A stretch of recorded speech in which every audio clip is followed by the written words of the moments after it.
নমস্কার বন্ধুরা, ঘরোয়া রান্নাঘরে আপনাদের সকলকে স্বাগতম। আজকে আমি ফিরনির রেসিপি আপনাদের সঙ্গে শেয়ার করছি। ডেজার্টটা কিন্তু বিরিয়ানি, পোলাও খাওয়ার পরে কিন্তু খেতে খুবই ভালো লাগে। আমি এর জন্য বাসমতি চাল নিয়ে নিয়েছি, প্রায় 50 গ্রাম চাল এখানে আছে। চালটাকে কিন্তু আমি খুব ভালো করে একবারই ধুয়ে নেব।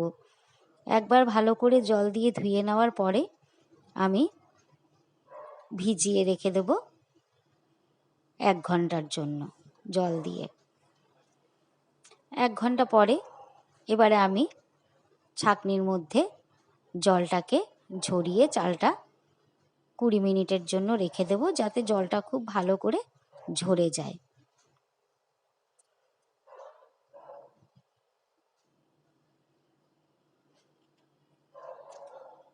দশ মিনিট 20 মিনিট পরে আমি এবার এটাকে শুকনো কাপড়ের মধ্যে একটু ভালো করে মুছে মুছে যত জল আছে খুব সুন্দর করে কিন্তু শুকিয়ে ফেলতে হবে। চালটাকে এইভাবে আপনারা পুছে নেবেন। আর যারা আমার চ্যানেলে নতুন তাদের কাছে রিকোয়েস্ট রইল আমার চ্যানেলটিকে সাবস্ক্রাইব করবার জন্য। দেখুন আমি চালটা এত সুন্দর করে কিন্তু ঝরঝরা করে শুকিয়ে নিয়েছি। এবার আমি এটা মিক্সচারে দিয়ে একদম পুরো মিহি করে আমি কিন্তু পেশাই করব না, এটাকে একটু দানা দানা থাকবে।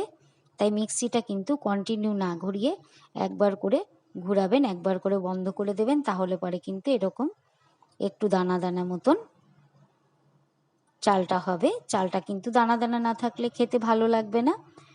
এবারে আমি কড়াইয়ের মধ্যে নিয়ে নিচ্ছি 1 লিটার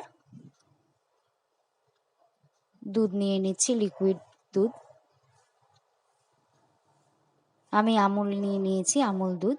এটাকে মিডিয়াম আঁচে খুব ভালো করে কিন্তু জাল দিয়ে নিতে হবে। তবে এটা কিন্তু খুব ঘন ঘন নেড়ে যেতে হবে, কারণ একটুকু যেন উপরে সর না পড়ে। আমি এর মধ্যে 2-4 দানা কেশর দিয়ে দিলাম। তবে আমার কাছে বেশি কেশর নেই বলে একটু কেশরি এসেন্স আমি এর মধ্যে ব্যবহার করব। ঘন ঘন মিডিয়াম আছে এটাকে নেড়ে যেতে হবে। 10 মিনিট বাদে আমার কিন্তু দুধটা বেশ ঘন ঘন হয়ে আসছে।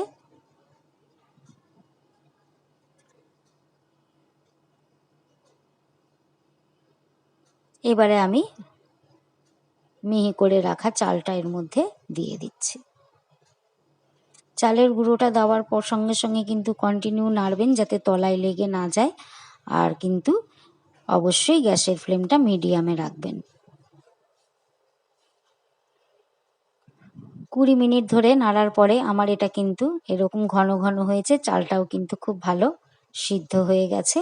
এবার আমি একটু 1 চামচ এলাচের গুঁড়ো এর মধ্যে ছড়িয়ে দেব। দেখুন বেশ ঘন হয়ে এসছে। এবার একটু এলাচ গুঁড়ো ছড়িয়ে দিচ্ছি।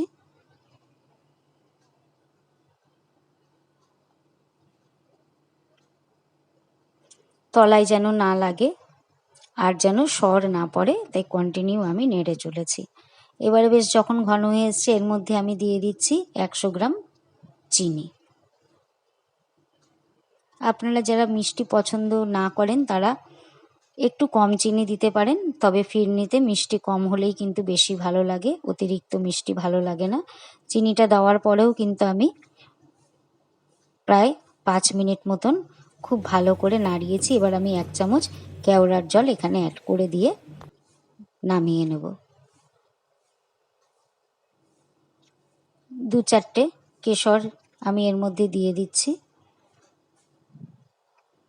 আর একটা মাটির পাত্রেও আপনারা রাখতে পারেন, সেটা দেখতে খুবই ভালো লাগে। আর নালে স্টিলের বাটিতেও আপনারা সার্ভ করতে পারেন। ফিরনি আমার রেডি হয়ে গেছে। আমার কিন্তু 50 গ্রাম চালে এতগুলো ফিরনি হয়েছে। এবার আমি এটা 2-3 ঘন্টার জন্য ফ্রিজের মধ্যে ঠান্ডা করতে দেব। আর দেখুন এতগুলো ফিরনি আমার হয়ে গেছে, দেখতেও কত ভালো লাগছে আর খেতে যা অসাধারণ হয়েছে, না খেলে বুঝতেই পারবেন না। আবার আপনাদের কাছে সাবস্ক্রাইব করবার জন্য রিকোয়েস্ট রইল। Thank you.